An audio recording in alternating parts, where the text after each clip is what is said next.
be open-minded, but don't be so open-minded that your brain falls out. Everyone is entitled to his or her own opinion, but not everyone is entitled to his or her own fact. Now, right now in our society, we're affected by something called postmodernism, and the way that we approach problematization or critical thought. Now, postmodernism comes from the idea of we're rejecting all of the old philosophies, we're rejecting all of the old theories, and we're coming at this with a non-biased perspective, and then we're going to discover truth. Alright, so we're going to look at all of the perspectives. We're really going to understand from all the different angles a particular issue. Critical thought, that's what it has a lot to do with. So there are a lot of great things that come from postmodernism. A lot of the ideas like the acceptance movement or just when someone says being open-minded, that actually kind of comes from the ideas of postmodernism. But, like any idea, it can be taken to a dangerous extreme. Now, something called extreme relativism has kind of started to emerge in the way that we dialogue about particular issues, the way that we kind of derive what truth is and what we're looking for in some of these problems that we look at. So what I want to talk to you about today is there's a fine line. There's a fine line between critical thought and truth that isn't concrete. So let me talk to you about maybe why this could be dangerous. Let's take, for example, morality. Let me bring up a topic like the Holocaust or slavery. Now, subjective morality or relative morality says that something is wrong because of my personal taste or distaste for it. Alright? But a concrete truth would say something is wrong because we as a society, have decided that it is wrong. Alright, so if I bring up issues like slavery or the Holocaust, there's not anyone who's going to say, well, I don't really know about that.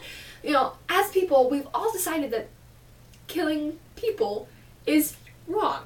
Alright, so this is a concrete truth. But a subjective person would look at that and say, well, the Holocaust is only wrong because of our personal distaste for it. And the majority of us have a personal distaste. So if that were to change, then the Holocaust could be right, by our societal and personal feelings.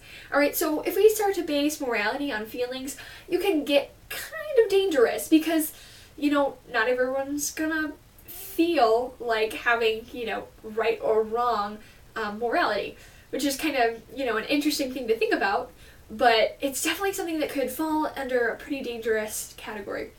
Alright, so moving on to something that would be more of a controversial morality. So let's talk about the issue of maybe abortion. Now that's something that, when you even say that word, everyone kind of cringes because it's one of those topics that just can turn friends against each other, and it's constantly debated in our society.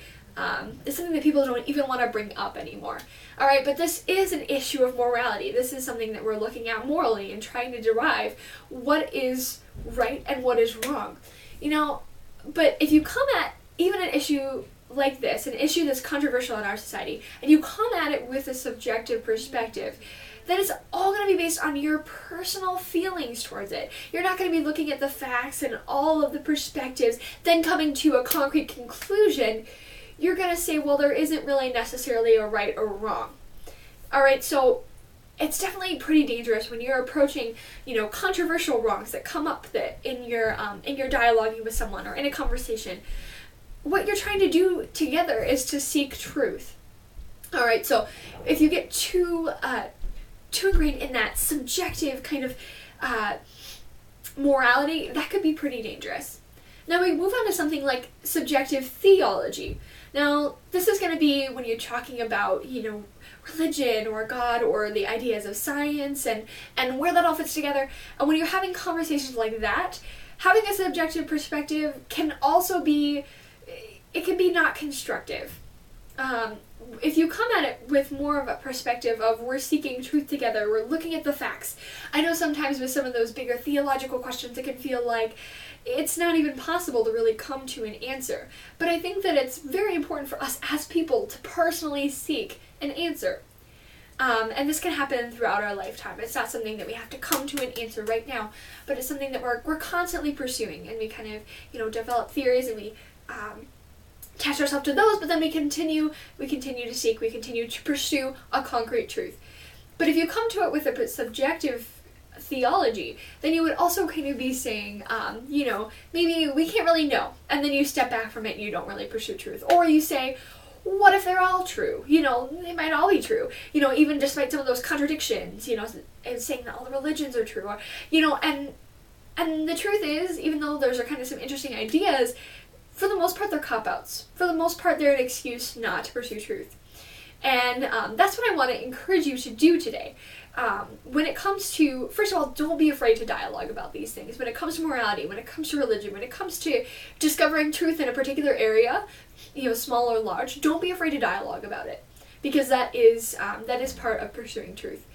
And the second thing I want to encourage you to do is beware in your mind when you start to use that cop-out of that, subjective kind of morality or theology and the postmodernism. When you feel that kind of start to creep in, be careful, because it can prevent you from deriving what truth is in a particular situation, and it can get quite dangerous. Right? Thank you so much for listening.